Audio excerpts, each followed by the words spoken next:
Hello Gemini, Sun, Moon Rising, and Venus Signs. Kamusta kayo? Sana po ay nasa mabuti kayong kalagayan. Welcome back po sa Star Tarot. Kung bago kayo dito, welcome din kayo. Thank you sa inyong support. I truly appreciate it. God bless you all. Gemini, paunang mensahe po ninyo ay Hangman energy. So, this is a time of stagnation. Merong sitwasyon dito na parang titigil muna ang lahat, no? Dahil this is the time that the universe is giving you para kayo ay makapagmuni-muni, makapagnilay-nilay, makapag-reflect, no? Do some kind of introspection. So, parang meron ditong mga magkakaroon ng mga blockages or delays sa inyong mga pinagkakabalahan para makapagpahinga muna kayo, no? And sa pagpapahingang ito, sa pagre-reflect ninyo sa ngayon, maaaring magkaroon kayo dito ng bagong perspective, magkaroon kayo dito ng bagong ideas, maybe you are going to realize something dito na importante, no, na maisip ninyo or ma-realize ninyo, no? So maybe that is the true purpose, no, ng universe kung bakit titigil niya muna yung pag-usad ng lahat. We have two of wands, ayan. So, merong pagpaplanong magaganap dito for some of you, Gemini. Maybe you are going to make plans for the future, or maybe kung ano man yung maiisip ninyo siguro ditong bagong plano, maaring yan pa ang pag-i-strategize na ninyo, maaring yun ang titignan ninyo, no? Sa ngayon, maaring yun baka ma-divert doon ang inyong attention, no? Doon sa mga bagong idea na mag-a-arise, gawa ng pagre-reflect ninyo, no? Ang maganda rin dito kasi hawak niya yung mundo, no? Hawak ng tao yung mundo. Ibig sabihin nito na the world is your oyster. May mga opportunities dito na paparating habang kayo ay nagpaplano pa lang, making plans pa lang. Meron ng support na pinapadala ang universe sa'yo, no? Meron ng mga opportunities and possibilities that are on its way to you, no? Para suportahan or makasuporta, makatulong sa'yo sa mga plano ninyo para ma-carry out ninyo ito, no?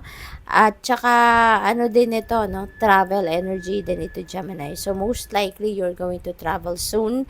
Maybe this is travel in 2 days, in 2 weeks, no?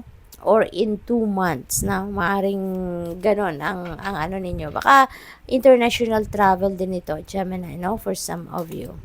We have the sun, napakaganda. Napakaganda. Siswertehin kayo, Gemini, no? Around this time, maaaring mabalot kayo ng liwanag, mababalot na liwanag ang buhay ninyo. So, siswertehin kayo. All the good things may come your way, you know, success, financial success, material success, success sa pagharap sa hamon ng buhay, kung ano man ang mga pinagtatrabahuan ninyo, pinagsisikapan ninyo, maaring yan ay ma-accomplish nyo na, ma-achieve nyo na. You are claiming your victory dito, Gemini, no? Yung effort ninyo is going to pay off at magiging maganda ang inyong sitwasyon. Things are going to change for the better, no? This is going to bring forth positive changes, no, sa iba't ibang parte ng buhay ninyo. Kaya napakaganda. We have two of cups. Ayan. So, meron tayong dalawang two. Ano? So, that is synchronicity. So, I suggest po, pakitignan po ninyo ibig sabihin ng number 22. And that is a master number 22 po for more guidance. Okay? Two of cups. This is partnership. Ayan, so baka meron kayong pakikipagtulungan, pakikipag-collaborate, partnership, no? Sa proyekto, sa trabaho, sa ano ninyo, sa negosyo, maaaring ganon. Posible din na this is love partnership. Baka meron kayong makikilala na magiging jowa ninyo, no? Or baka kung single pa kayo, no? Baka dito rin ninyo makilala yung future ninyong maging jowa, 'di ba? Or maging asawa. So, possible din 'yan. So, tingnan natin kung ano pa ang mensahe para sa'yo.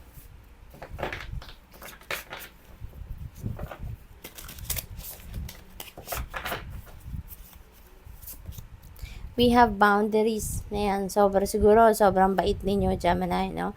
Sobrang bait ninyo to the extent na siguro inaabuso na kayo ng ibang tao, no? So, some people are trying siguro to step on your toes. Kaya kailangan nyo na mag-set kayo ng healthy personal boundaries para matulungan ninyong ma-save ang inyong relationship na hindi mauwi sa pag-aaway, hindi mauwi sa tampuhan, hindi mauwi sa hindi pagkakaintindihan, no? Kasi maaaring ang iba sa inyo dito, hindi naiisip or hindi nare-realize ng mga tao that you are dealing with ang kanilang limitasyon, ang kanilang boundaries. Kaya kung hindi nila alam yon, hindi nila pansin yon, then you should do it yourself. So ikaw na yung maglagay ng boundaries, no, around yourself, okay? What else? We have good luck. Ayan, ang swerte talaga ninyo. We have the sun, that is positive energy, very positive. Pangyayari ang ini-invite ni the sun energy. Tapos meron pa kayong good luck energy. So, definitely, doble-doble, back-to-back dito ang swerte na maaaring dumating sa inyo, Gemini. No? So, this is a time for success. No? This is a time for success, of abundance, and prosperity. So, napakaswerte ninyo. Napakaganda. We have travel, ayan, so definitely you are going to travel. So, maaring ang iba sa inyo going to travel abroad or travel home, no, from abroad, maaring ganon. So, international travel by air, no, ang karamihan siguro sa inyo traveling by air. Meron din naman dito, no, since this is a body of water, so siguro magta-travel din ang iba sa inyo over water. So, good luck sa inyong pagbabiyahe at enjoy po kayo. So, tignan natin kung ano pa ang mensahe para sa iyo.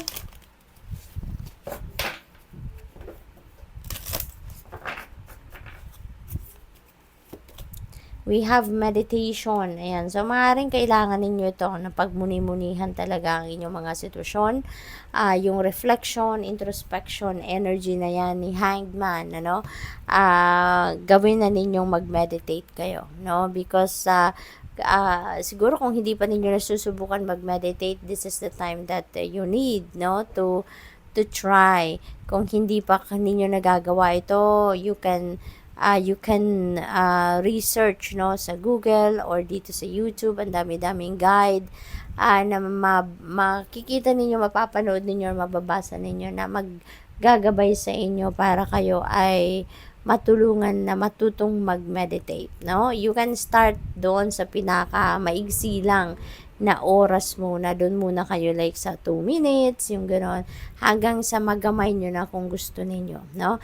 But truly, meditation bring answers, meditation really relaxes us, talagang tayo, parang renewed tayo, yun ay mararamdaman ninyo after meditations, parang ang gaan-gaan ng inyong pakiramdam.